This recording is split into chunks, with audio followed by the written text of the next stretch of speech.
getting to travel is exciting. We haven't done, getting on a plane with a face mask and an N95 mask and gloves. It's still exciting.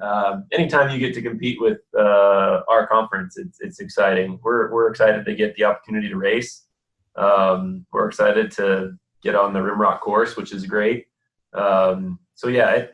Racing is exciting just because it's not promised in this season. So anytime we get to go travel and put ourselves up against our conference, we're excited to do it. So yeah, definitely still excited.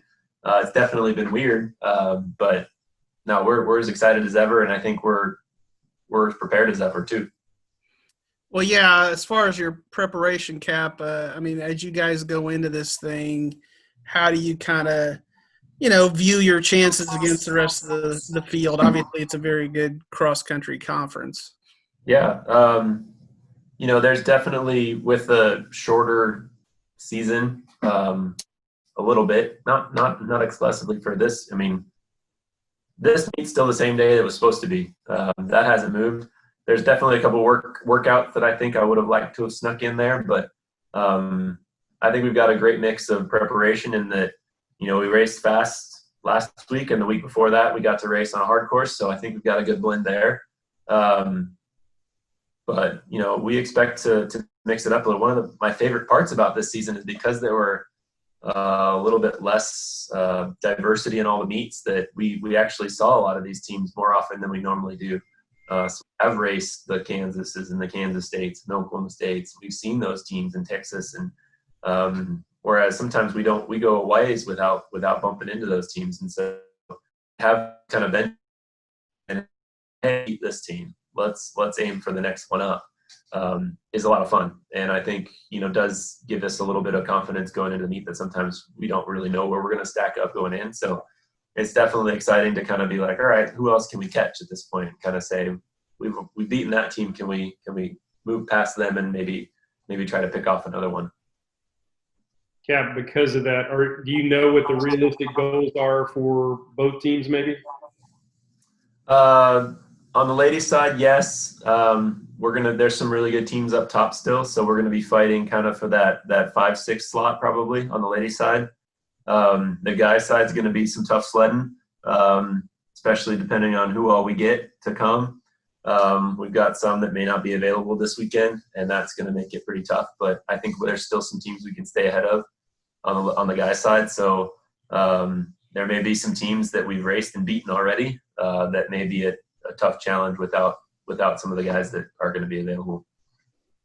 Cap, how does this meet does it have any impact on, the spring and the potential of having a regional and maybe NCAA meet, later on? Yeah, so they're going to look at this pretty heavily, was what I've been told, as far as the nationals thing's going to go, but that field's going to be pretty limited. And how they look at it, they said that conference was going to weigh in a lot. Now, I'm not sure how often they're going to look this far back at the conference because, right, we're going to be racing in October. Nationals is in March. That's a pretty big window. Lots of things can happen between those two times. But the NCAA has said that when they look at it, they're going to be looking most heavily at the conference races. I hope they mean the Big 12 in October and not just, the leagues that have it much closer towards the spring season, I guess you will. But how they navigate all that is there's still a lot going on there because, right, that's also during indoor season, what teams are able to commit to both, or they just go all cross country, and what teams can do that and not really help out as much in the cross country or the indoor, realm. There's a lot of still kind of up in the air there. So it is going to play a role. How that will manifest itself exactly, and where will we stack up in that? If we finish in the middle of the Big 12, I think there's going to be a lot of teams on the list ahead of us. And if we don't get another chance to race, then I don't know that we're going to make a limited size NCAA field this year. But but doesn't make us want to try any less. We still want to go mix it up with the teams that are available to us and see where we stack up on a day in Kansas. So I'm ready to race. Anything else for Coach Cap? Or are you going to move on to Connor here? Cap, when would you release, or do you know yet who's going, or when will you find out who's going? I will commit to that probably when we get on the tomorrow morning, but I'm happy to tell you once we depart. I'm still holding out on a glimmer of hope for some other folks to make the trip. So the way you were talking though about the NCAA, they won't be having any kind of regional then before nationals. No, they're going to pick based on meet results. And so we've got the conference meets to look at, and I'm going to guess that there's going to be some meets in the spring, but that schedule or what meets are going to be available. I'm guessing the meet people that haven't had meets will sort of, wind those up a little bit. I would guess that somebody like an Oklahoma State will have a meet. If they're hosting nationals in March, then they'll probably have another preview meet of some kind. I would guess that, Texas A&M might have one. Wisconsin, Big Ten, they haven't done anything. And so they usually have a pretty big, nutty a meet up there that, they haven't had it yet. So I would guess that they'll have that as a pretty big preview. And that's kind of the who's who usually of that fall. It's kind of the pre-nats weekend. It's usually kind of a decider of who's going to nationals. So I would guess that they'll kind of get that going again. But again, that'll be February in Wisconsin. That'll be brisk. Would you try to, or I don't even know how it all works. Would you try to get into any of those meets, or how does that work? I think if they have a meet more locally, I'd probably try to get there. If Oklahoma State has that meet, we might try to wind that up a little bit, or down at A&M if they have a meet. I'd probably like to get some options there. But again, we've got to balance that with our team, our track teams, our track team goals. And, if I've got guys that can help out, our indoor track season, if I take my top 2 or 3 guys and go have them help out for track, I don't know if I really want to go mix it up with the guys from Wisconsin in February. I don't know that I like those odds. So it's going to be a little bit of a balance of, what our track goals are and what our cross-country goals are and who's where. And even as much to say as, do we want to even invest in chasing a nationals meet that may be a little beyond us right now? On the ladies' side, what needs to happen, or is there anybody in particular that really needs to jump up there? Just individually, are you saying?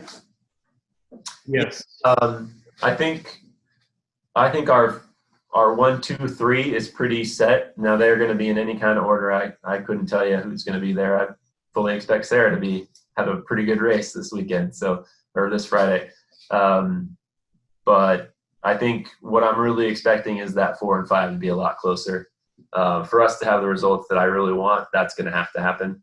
Our top 3 are going to have to run great like they've been doing, but I really want to see that 4, 5, and whether that's Maisie or Maddie or Sadie's been running really well. I actually don't know who it is. It could be Kendall. It could be Chloe. I'm not sure who it is at this point. Anna hasn't raced once this year as a freshman and not been our top 5. That would be a pretty Herculean of her to do, but she's impressed me so far. So really that 5th slot and whoever comes with that 5th slot and that 4th slot, I think is going to be really big and have a lot to say about where we end up at this end of this meet on the ladies' side. Thanks, Cap. Yep. Bryce, do you have anything else for Cap? I think we'll move on to Connor here. Yeah, I'm good with Cap. Thanks, Cap. Connor, obviously Coach, I think, used the word excited about 6 times when he was talking about the meet. I mean, is that, the feeling on the team as well? Yeah, absolutely. Like Cap said, especially this season, nothing's been guaranteed. We've been tested every week and to see if we could even go run because of COVID and everything else. So the fact that we're even able to have this opportunity has been a blessing and is super exciting for all of us. And yeah, we've seen a lot of kids and a lot of different teams, and even on our own team, have that opportunity taken away. So we really see it as an opportunity, and I think excitement's the right word for it. Connor, is it a little disappointing, I guess, maybe depending on who's able to go, that you guys maybe aren't able to finish like you wanted to? Because y'all have had some good meets. Like Cap said, y'all have beaten some teams. Yeah, absolutely. I'm not sure who Cap has told is going and isn't going. But yeah, definitely we've seen COVID and other unforeseen circumstances take some of our guys out that we were really counting on, really needed. So yeah, I mean, it's definitely disappointing. It's tough seeing him just as a teammate and as a person sacrificing so much and giving up so much and working so hard and then taking opportunities away from him. So, I mean, they definitely understand why it happens and that it's out of their control. But yeah, it's definitely frustrating, definitely disappointing. For you, do you have some specific goals in mind, what you'd like to do, where you know, how high you'd like to finish? Yeah, I mean, I think the biggest thing is just go out and run a great race. I think go out and try and PR. I know it's a tough course, but go out and place very well in the conference. Yeah, I mean, we had some team goals going in, so now that, as said earlier, we're going to miss some guys. It's definitely has some things to think about and figure out moving forward. Connor, it seems like a big thing for cross country runners is, kind of knowing when to make your move, knowing when to kick or whatever. Is that also true from a season standpoint? Like, normally you'd have another meet beyond this, but this is the finish line now. I mean, do you kind of approach it that way and hey, we got to leave it all out there? Absolutely. Yeah, I think that's how it is with a lot of sports, but especially running related sports. You're trying to peak at the right time. Like Cap said, this meet wasn't moved back. This is at the right time. We didn't have some opportunities early, but I think it's maybe just made us more excited to run this one. So yeah, everyone's definitely ready to roll and wanting to go out and race. So yeah, definitely everyone's, as you said, kick it in here at the last meet here. Y'all have anything else for Connor? I'm good. Thanks, Connor. Thanks, Connor. Appreciate it. All right, Sarah Antrich. Hello. Hey, Sarah. Sarah. I guess on the ladies' side, knowing that this could be your last meet, what's your expectation? What's your goals going into this meet? So as a team, we're really hoping to place in the top 5 or so. We'll have to beat some good teams to be able to do that, but all of us have been working really hard all season. And I think our goal is to all have our best race, and just across the board. And I think if we all do that, we have a good shot at placing in the top 5 or 6. It seems like one of the things, and I think it's really on both sides, but y'all try to pack up. How important is it for y'all? Coach talked about it. Y'all's top 3 has been pretty consistent. How important is it for y'all to try to bring that 4 and 5 on with you? I mean, it really helps when you have your teammates to run with you. So if we can kind of close in the gap between 1 and 5, it would definitely help a lot with our team score, especially since we in practice a lot of times try to group up more. So if we could translate that to the race, I think that'd be really helpful. Sarah, have y'all run on that course before, and what is kind of the the game plan for in terms of the course itself? We've had one person on our team, Maisie Larson, ran on that course in high school, but it's new to the rest of us. From what I've heard, it's kind of hilly in the middle part. So I think we're going to try to go out smart, nothing too crazy, and then just work throughout the race and hopefully finish fast, because I think it's a flat to downhill finish. So hopefully we can just roll through the end. Is there any significance to that bib that's over your shoulder? I mean, was that a really particular good race, that 2.564? Oh yeah, that's I just have like a whole bulletin board. That one's from like the state meet my senior year. So that was where I like PR'd in the 2 mile. So I decided to keep that one. Gotcha. Hey, Bryce, how about you not creep on personal things, okay? Lead, Jerry. Sarah, like I said, this could be the last meet. You guys may not get a chance at nationals. Does that just say, kind of same question we asked to Connor? Do you just kind of put everything out there? You don't leave anything in the tank for this one? This is for sure my last race because I'm graduating in about a month. So yeah, it's kind of weird that like all of my Baylor experience will end like at the end of this week for running. But I think that just puts like extra pressure and like makes me just want to do my best even more because I want like the 4 years of hard work I've put into this program to pay off.